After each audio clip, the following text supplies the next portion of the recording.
Hi, I am reviewing the MGC Square-1. I want to get things started off. It's the best cube in the market. If that's what you're looking for, is it the best? Then the answer is yes. There's no reason to use another puzzle.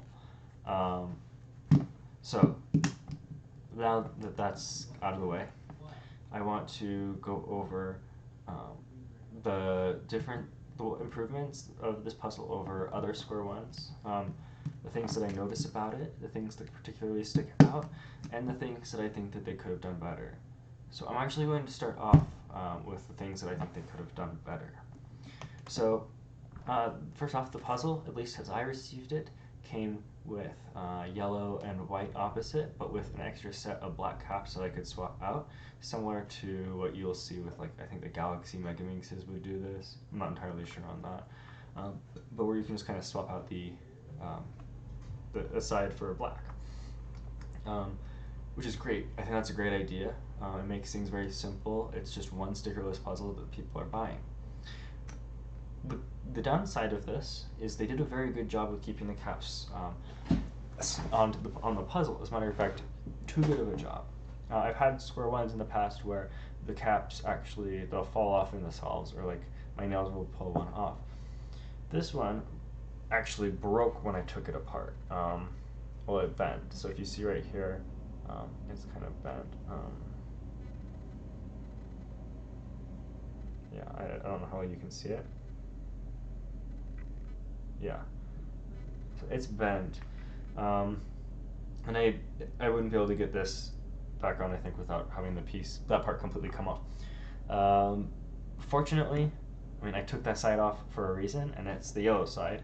It's because I wanted it to be black, and I think that's how a lot of people are going to be. So it's not going to be a huge issue, and I think you can actually avoid that. I think it's just how I took it off.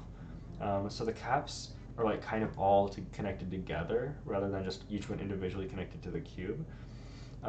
So what I was doing is I was taking the entire cap off, the entire, like, for a corner, these 3 pieces, for an edge, these 2 pieces. But what you can do is they can just kind of come off from just pulling on the top. I think it's a little bit harder, but I don't think it would actually be possible to break it if you took it off that way. This isn't the broken one. It doesn't matter. I already showed you the broken part. Like I said, most of the time you're taking it up because you don't want that side anyway. I think it would be great if if retail companies would allow people to select the option so they can have them pre-swapped out for you. So if you want if you want black and white opposite, then they can swap that out for you. I don't know if that would be something they charge for, if it'd be something they do for free. It depends on the logistics. I'm not a cube store. I just want to throw that idea out there. It would also avoid people breaking their own stuff, which is always good, I think. The next thing that I want to get on this puzzle about is it does not have edge magnets. I have been using edge magnets in every Square-1 that I've had since magnets have been in Square-1s. And because of that, I'm very used to how that turns. So like on the Volt V1, I always would get the Cubicle Labs ones and the Angstrom ones because those were the ones that had the edge magnets in. And I like the stability that they have, and it's very important in some specific cube shapes, like this one,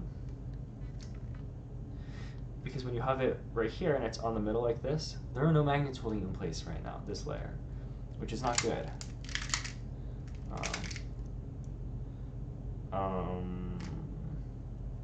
That has parity.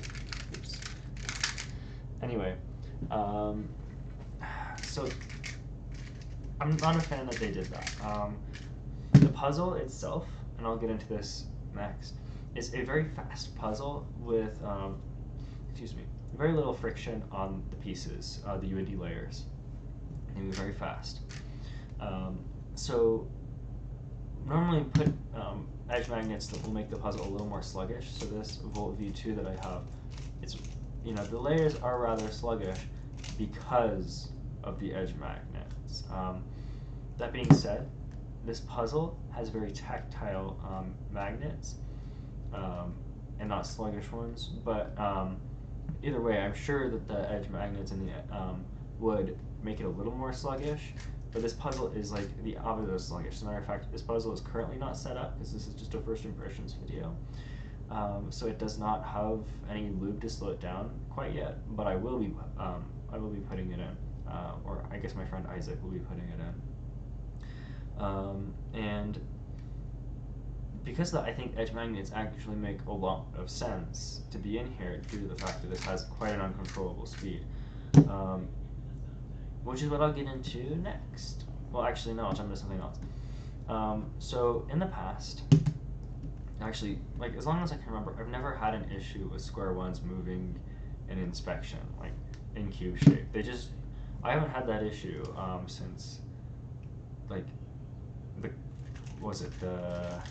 cube twist, where I took springs out and I modified it, which that happened as a result of the modification. Hair looks awful. And this puzzle, unfortunately, in inspection, the unit dealers do kind of move, which is not good, because I'm actually an advocator of not using Square-1 inserts, but this design where they're like this makes, it honestly makes it so that I think inserts might be necessary for this puzzle, which is bad because inserts actually have negative effects on the lubrication in the puzzle. I'm not going to get into that here, but basically they absorb it or they rub it out depending on the material and the lubrication that you're using. So yeah, that unfortunately this might make it so in Utah we might be using inserts again, unfortunately. I don't like it, but we might have to, just based on the fact that these are moving in inspection. If I could trust everyone to set up their MGC Square-1s, I'd imagine it wouldn't be an issue. But I don't even know how it responds to lube quite yet. But as it is, like I said, it's still my main. It's still the best Square-1 on the market. So let's get on to the good things. This cube is really fast.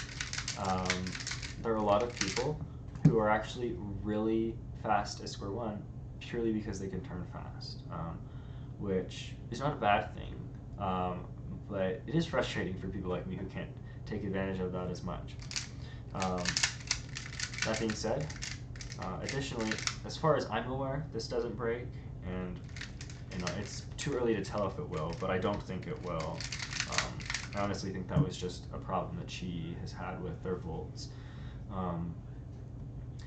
As long as the puzzle doesn't break, it's going to definitely cause people to be less hesitant in their turning, which will make them turn fast overall, which means that they'll actually be able to take advantage of the faster turning that this puzzle has to offer. Like I said, I will have my friend Isaac lubricate this so that it'll be slower, which will personally suit me a little bit better. This puzzle has great corner cutting, so to the point where like the lockups, they barely happen. Like it just really doesn't happen. What will happen occasionally is, and I say on occasion, is you'll get one of those lockups like, I can't force it. I'm not someone who could force it, but I don't know if you remember, if you saw Square-1, you'll be aware of this, where you have too many pieces come along in a slice, and it's really hard to fix. You very, very, very rarely get that on this, and you could probably fix it by tightening it, but this is on stock tension still, which is fine for me right now. Like I said, it's going to get set up. I don't know how that changes after a setup and proper tensioning, but it also is not nearly as hard as it is to fix on the other puzzles. So yeah, it's a very fast puzzle. The feeling is very smooth. It's definitely, I think, the smoothest stock Square-1 I've ever felt. Everything else is usually really not smooth, like at all. This is honestly the first Square-1 that out of the box it feels like a speedcube, which is very, very cool to say. The magnets are very tactile, where it's kind of weird when you first pick it up. Like, is it supposed to do that? But it is, and it's good. It's good that way. I really like the tactile magnets. And I don't know if that's just because I use like mechanical Guitar Hero frets or something, but like, yeah, it's very pleasant and very entertaining and very fun. The puzzle actually, back to the speed, it's so fast that if I do a double flick, it like almost does a U3. Another reason I'll have to slow this down. This is one of, in my experience, one of the first Square-1s to have like a really good D layer. Most Square-1s have a slightly worse D layer than the U layer, or significantly worse. The Volt V2, it's only slightly worse, but most everything else is significantly worse. And so in all of my algorithms, pretty much, I try to avoid, or any of my solutions, I try to avoid D moves as much as possible. To the point where I actually do scallop kite differently than a lot of people do, which I actually still think it's the better alg, even if you don't care, just because it helps preserve like blocks, but no one seems to care, I guess. So yeah, you can actually do D moves. Before, JN without flip was a really bad algorithm for me, and now I can execute it. Like that used to be a signal for a very bad solve if I ended up doing that. And I do 2-alg PBL, so that comes up quite a bit. And I would usually do my best to try to take care of the flip before that alg, but sometimes I'm not good enough to recognize that will happen, or it's unavoidable, as in you just directly get that case, which shouldn't be a bad case. But if you don't know what you're doing, if you have a bad D layer, it's a very bad case. But this has a very good D layer. One of the things that I'd like to kind of point out is, so I mentioned the corner cutting is really good, or I think I did. This one is the MGC. If you notice, it has a very big hole. This one has a very small hole. This is the Volt V2, and this is how a lot of the holes are. I think the U-Channel Magic might have a larger one, but a little bit, but it's still smaller than the MGC. I don't have U-Channel Magic nearby, or know where mine is, because it's really a bad puzzle. You shouldn't buy the U-Channel Magic. So that helps a lot with the corner cutting. The slice is a very good slice. I really like it. I think I overshot it once. But it was, it doesn't happen that much. It feels really nice. Honestly, the puzzle feels like it's properly set up out of the box. Outside of the fact that I think it should be a little slower. That is just my personal taste, though. Like I said, there are some people who I think will actually be able to take advantage of that. Was there anything else? No, I think that's it. The puzzle seems very sturdy. I don't think it's going to break any pieces. And it's overall, like I said, it is the first out-of-the-box speedcube. The wording's bad. It is the first Square-1 that, out of the box, feels like a speedcube. So it is the best. The mechanism is actually interesting too, but I'm not someone who's really good at taking things apart. But what I will tell you is it seems to have a multi-layer system where everything goes on like 2 rails or something like that. I did have one pop so far, but the piece just pops back in, and like I said, it doesn't feel like it's gonna break, so that's good.